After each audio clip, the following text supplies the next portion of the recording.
اب کیا کروں میں کہ گوش و کنار سے کونوں خدروں سے آوازیں آتی ہیں کہ صاحب فاتحہ پہنچتی نہیں ہے، مر گئے ہیں، ضرورت کیا آ رہی ہے فاتحہ پڑھنے کی۔ بعض ہمارے دوستوں کے ہم جب تعزیت کے لیے جاتے ہیں تو ہمارے کان میں پھونک دیا جاتا ہے جی ہاتھ اٹھا کے فاتحہ مت پڑھیے گا، ان کو اچھا نہیں لگتا ہے۔ یہ کہتے ہیں جی مر گئے ہیں، اب فاتحہ تو پہنچتی نہیں ہے، ضرورت ہی نہیں ہے۔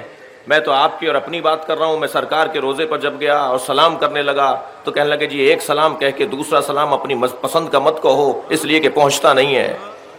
الجھنا شروع ہو گئے ہمارے ساتھ۔ باہر نکلا جنت البقیع کی طرف جاتے ہوئے، وہ جو صاحب مجھ سے بحث کر رہے تھے وہ مصری تھے، مصر سے آئے ہوئے تھے۔ گفتگو کچھ آگے بڑھی، میں نے کہا جی صلوات نہیں پہنچتی، سلام نہیں پہنچتا؟ کہنے لگے نہیں مر گئے، کوئی صلوات سلام نہیں پہنچتی۔ میں نے کہا آپ کے والد زندہ ہے؟ کہنے لگے جی ہاں زندہ ہے۔ میں نے کہا آپ کے دادا زندہ ہے؟ کہنے لگے نہیں انتقال ہو گیا۔ میں نے کہا ان پہ اللہ کی لعنت ہو۔ ناراض ہو گئے مجھ سے، کہنے لگے آپ کو شرم نہیں آ رہی، میرے مرے ہوئے دادا پہ لعنت بھیج رہے ہیں۔ میں نے کہا لعنت پہنچ گئی، صلوات نہیں پہنچتی؟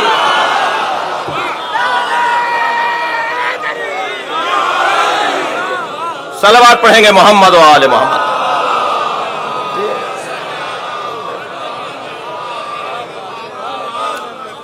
بھائی انداز ہے سوچنے کا، ہمارا بھی اور کسی اور کا بھی ہو سکتا ہے۔ ایک اور صلوات نبی کی ذات پر دیا کرا۔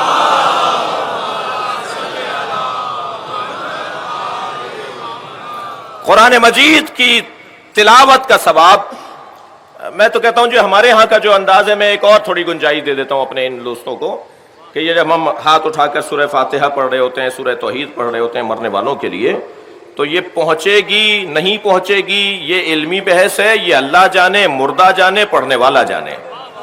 لیکن ہمارے ہاں کا انداز تعظیم ہے کسی مرنے والے کے لیے، اس پہ تو کم سے کم آ جاؤ۔ اتنی شدت تو نہ دکھاؤ کہ ہاتھوں کو اٹھنے نہیں دیتے۔ بھئی انداز ہے تعظیم کرنے کا، مرنے والے کی تعظیم کرنے کے لیے بیٹھے ہیں، اس کے قدردانی کے لیے جمع ہیں۔ اور اس سے بالاتر بات تو یہی ہے کہ ہم اللہ کو کریم مانتے ہیں اور اللہ سے اس کے کرم کا تقاضا کر رہے ہوتے ہیں ہاتھوں کو اٹھا کر۔ آپ لوگ کچھ تھکے تھکے سے خفا خفا سے بیٹھے، بہت سارے لوگ بہت ساری باتوں کو نہیں مانتے عزیزان گرامی، لیکن اللہ منوا دیتا ہے۔ تھکے ہوئے تو نہیں آپ حضرات؟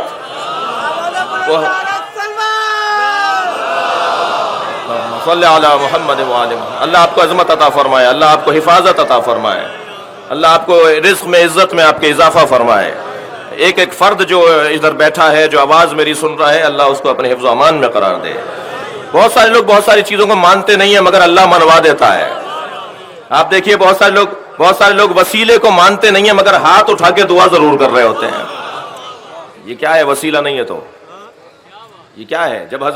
جب حضرت یوسف کو کنویں میں ڈال دیا نا ان کے بھائیوں نے، تو پکار رہے تھے یا اللہ میری مدد کر، یا اللہ میری مدد کر۔ جبریل نازل ہوئے، جبریل نے فرمایا ہے یوسف اگر تم بچنا چاہتے ہو تو ذرا اپنا ہاتھ پھیلاؤ اور اس پہ غور کرو، 5 انگلیاں ہیں، 14 بند ہیں۔ اللہ نے یہ پوری کائنات 5 اور 14 کی وجہ سے بنائی ہے۔ یہ اللہ نے بنایا ہے بھائی، یہ خود بخود نہیں بنی یہ چیزیں، اس میں رموز ہیں، نشانیاں ہیں، علامتیں ہیں، کچھ استعارے ہیں، کچھ کنائے ہیں، ان پہ غور کرو۔ نہیں مان رہے؟ قبروں پہ جانا بدعت ہے بھائی۔ اللہ آپ سب کو نبی کا مزار دکھائے اور اللہ آپ سب کو جنت البقیع وہ اجڑی ہوئی قبریں بھی دکھائے۔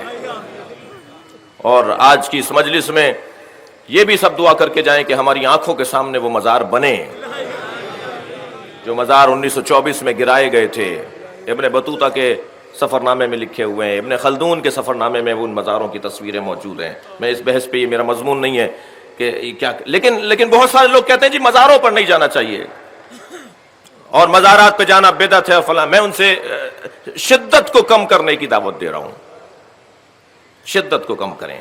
یہ مزارات پر دھماکے کرنا، گرا دینا، ان کی بے حرمتی کرنا، اس میں ذرا شدت میں کمی لے کر آئیں۔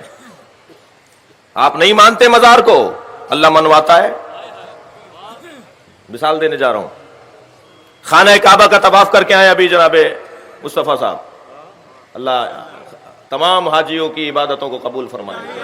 جی خانہ کعبہ تو 4 گوشوں والا عمارت ہے نا، وہ جو جس نے سیاہ پوشی، جس نے سیاہ چادر اوڑی ہوئی ہے، وہ 4 گوشوں والا مربع ایک عمارت ہے نا جو خانہ کعبہ ہے، اس کے ساتھ جو ناٹی سی دیوار ہے، وہ چھوٹی سی دیوار ہے جیسے حتیم کہتے ہیں، وہ تو خانہ کعبہ نہیں ہے، مگر اس کا طواف نہیں کرو گے تو طواف باطل ہو جائے گا۔ وہ ہاجرہ اور اسماعیل کی قبریں ہیں، قبریں مت مانو، میں طواف کرواؤں گا۔ صلوات پڑھیں محمد و آل محمد پر۔